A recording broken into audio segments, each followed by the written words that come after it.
सदियों से गैर कानूनी ट्यूशन की बदौलत इस ज़मीन पर कितना कुछ बदल चुका है। कितने जानवर और दरख्तों का इस ज़मीन से वजूद ही ख़त्म हो चुका है और कई नई इकसाम भी पैदा हो चुकी हैं। वैसे तो समंदर की दुनिया अजीबोगरीब मखलूक़ात से भरी हुई है। एक वक्त था जब व्हेल और शार्क जैसे समुद्री जानवरों में भी खतरनाक अनासिर पाए जाते थे, जो अब मादूम हो चुके हैं। लेकिन अगर आज वो जिंदा होते तो समुद्री दुनिया का मंजर ही कुछ और होता। आज की इस वीडियो में हम आपको ऐसे मरीजों के बारे में बताने वाले हैं जो ब्लू व्हेल के लिए भी ये वाकई खतरनाक साबित हो सकती थी और इसे आज की दुनिया की सबसे बड़ी मछली से भी मुकाबला करने वाला समझा जाता है। दरअसल मिडलों का लफ्ज यूनानी ज़बान से लिया गया है, जिसका मतलब होता है जोड़ या मुश्तरक का। अगर इसके साइंसी नाम की बात करें तो साइंस की दुनिया में से क्लाकलेव्स कहा जाता है, लेकिन आम लोगों में ये दुनिया की सबसे बड़ी मछली की किस्म के तौर पर जाना जाता है। ये चौथी सबसे बड़ी मछली है जो लाखों साल पहले इस जमीन पर मौजूद थी। उस वक्त इसे समंदर की सबसे बड़ी और मुश्तरक का मेहम समझा जाता था। इसका एक तरफ और आज हुआ करता था। आप सोच रहे होंगे कि एक मछली इतनी खतरनाक कैसे हो सकती है कि उसके सामने लोग डांस और पोर्न देखने लगे। तो चलिए हम आपको इसके बारे में तफसील से बताते हैं ताकि आपको इसकी खास ताकत और सलाहियत का अंदाजा हो सके। वेट टाइम नाइलन फॉहश जिन मिलियन साल पहले ज़मीन पर पाए जाने वाले कई मखलूक़ात में से एक अमेज़न भी थी जो पानी की दुनिया यानी समंदर पर राज करती थी। लेकिन ख़ास बात यह है कि आज के वक्त में वो मखलूक़ात मुत्तहिद नहीं कर पाती और अब वो तारीख का हिस्सा बन चुकी हैं। और यही वजह है कि समंदर में दूसरे छोटे बड़े क्रिएचर्स अब जिंदा बच निकल रहे हैं। माहिरीन के मुताबिक ये जॉइंट क्रिएटर था तकरीबन 60 फुट लंबी होती थी, यानी आजकल मिलने वाली ग्रेट वाइट शार्क से तकरीबन 4 गुना बड़ी। आज के ज़माने में सबसे बड़ी शार्क व्हेल शार्क मानी जाती है जो तकरीबन 20 फुट तक लंबी होती है। यही वजह है कि मिडलॉन को अब तक की सबसे बड़ी शार्क समझा जाता है। इसके दांतों का सेट बहुत मुतासिरकुन होता है। अब जबकि इस मखलूक के जिस्म का साइज ही इतना वसी हो तो इसके जिस्म के हिस्से कितने हैरानकुन और ताकतवर हो सकते हैं, इसका अंदाज़ा लगाया जा सकता है। अगर इसके जबड़े की बात करें तो ये तकरीबन 3 मीटर तक चौड़ा होता था, जिसमें कोई भी चीज़ आसानी से आ जाती थी।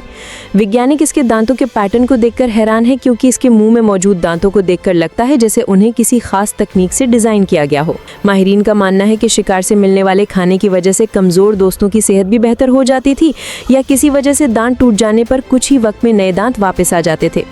ये दांत इसके लिए सबसे बड़ा हथियार होते थे। ये एक्सपोर्ट्स आपको लाखों साल पहले ज़मीन से गायब होने वाली इस जायंट वेंचर के बारे में बता सकती थी। आपको मालूम करना बहुत मुश्किल काम था, क्योंकि साइंसदानों को मिडलून स्टोन की हड्डियां इतनी मात्रा में नहीं मिल सकीं कि वो मुकम्मल मालूमात जमा कर पाते। लेकिन आज भी साइंसदान इनके दांतों की मदद से काफ़ी कुछ जानने की कोशिश में लगे हैं। दांतों से मिलने वाली मालूमात के मुताबिक ये एशिया और अफ्रीका के अलावा दुनिया के बड़े हिस्सों में घूमते फिरते थे। ये ज़्यादातर पेरू और कैलिफोर्निया में पाए जाते थे। तहकीक ने इनके दांतों के दावों की तस्दीक की है। मदद से इनके मुंह को बनाया तो ये अंदाज़ा लगाया जा सकता था कि साइज में कितने बड़े होते थे। इनके दांतों की अहमियत को देखते हुए इन्हें टूथ शार्क के नाम से भी जाना जाता है। लेकिन कुछ मुहक्किकों को मिडलॉन स्टोन का 7 इंच का दांत भी मिला है। अचानक इंसेफ्लाइटिस, जो खतरनाक और बहुत बड़ा था, अपने शिकार पर हमला करने के लिए एक खास तरीकेकार को फॉलो करता था। इसीलिए अपने से भी बड़े समुद्री जानवरों का शिकार कर लेता था। माहिरीन का कहना है कि ये पानी में काफ़ी तेज़ रफ्तार तैराकी करते हुए था। एक रिपोर्ट के मुताबिक ये तकरीबन 18 किलोमीटर प्रति घंटा की रफ्तार से अपने शिकार पर हमला करती थी। इसकी खास बात ये थी कि ये सामने से टकराने के बजाय साइड से हमला करती थी, जिससे बचना बहुत मुश्किल होता था। इसके अलावा अगर इनकी ताकत की बात करें तो ये आज के 10 हाथियों के बराबर होती थी, जिससे आप इनकी ताकत का अंदाज़ा लगा सकते हैं। साथ ही इनके काटने की ताकत तकरीबन 40,000 पाउंड प्रति स्क्वायर इंच के करीब होती थी। यानी एक बार इसके जबड़े में फंस गए तो बचना नामुमकिन था। पोरे बैठो। इस जायंट फीचर्स की बॉडी और टॉकिंग की ताकत को देखकर ही पता चलता है कि उस दौर की सबसे बड़ी मरीन फीटर यही थी। इसीलिए इन्हें एक दिन में तकरीबन 1500 किलो तक खाने की ज़रूरत पड़ती थी। खाने के मामले में ये वेल्स, डॉल्फिन्स और दूसरी मछलियों को भी नहीं छोड़ते थे, यानी उस वक्त इन्हें रोकने वाला कोई नहीं था। कहा जाता है कि अगर कुदरती तरीके से मछलियाँ ज़मीन से ख़त्म नहीं होती तो समंदर में सिर्फ और सिर्फ अमेज़न ही बचती। ज़्यादातर मछलियों को डेड होती है, लेकिन इस मामले में अमेज़न अलग थी, क्योंकि अपनी तैराकी और भारी जिस्म की वजह से ये बहुत ज़्यादा मेहनत करती थी। साथ ही आपकी ग्रेट वाइट शार्क की तरह बॉम्ब फटता था। इसी वजह से ये कोल्ड वाटर में भी आसानी से जिंदा रह पाती थी। Blue whale. अगर आज की ब्लू व्हेल की बात करें तो ये डैंग पोशन क्रिएचर की कैटेगरी में आती है, जो मौजूदा वक्त में इस प्लैनेट की सबसे बड़ी मखलूक है। दिलचस्प बात यह है कि कुछ वसाइल के मुताबिक डिस्को व्हेल का बाबा वजिद माने जाते हैं, जो लाखों साल पहले वजूद में थे और ज़मीन पर आते थे। उस वक्त वो किसी बकरी के साइज़ के हुआ करते थे।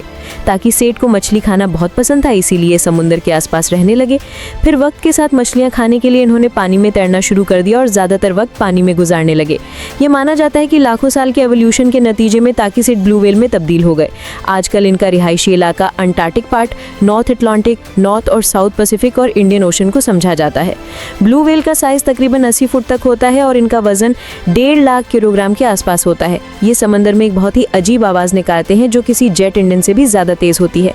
कहा जाता है कि अपने साथियों से बातचीत करने के लिए इसी आवाज़ का इस्तेमाल करती है।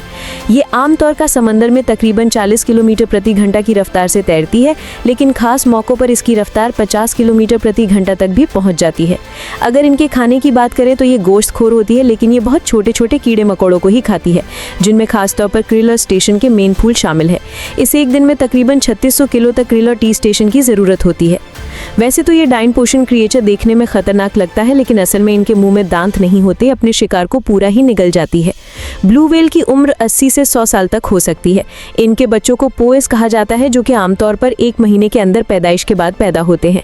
पैदाइश के वक्त इनका साइज तकरीबन 20 फुट के आसपास होता है और वजन तकरीबन 3 टन तक होता है। पैदाइश के बाद तकरीबन 18 महीने तक ये अपनी माँ का दूध पीते हैं। ये 150 किलो दूध पी सकते हैं।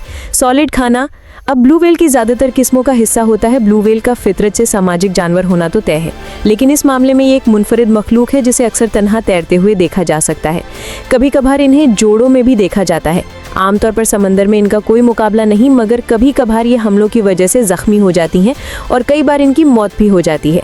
ब्लू व्हेल के बारे में एक दिलचस्प बात यह है कि ये कभी भी पूर्ण नींद में नहीं होती, यानी सोते हुए भी इनके दिमाग का आधा हिस्सा एक्टिव रहता है। तो अब जब आप दोनों मखलूक के बारे में जान चुके हैं तो आप खुद ही अंदाज़ा लगा सकते हैं कि अगर ये दोनों आमने सामने आ जाएं तो कौन किस पर भारी पड़ेगा और किसको नुकसान उठाना पड़ेगा।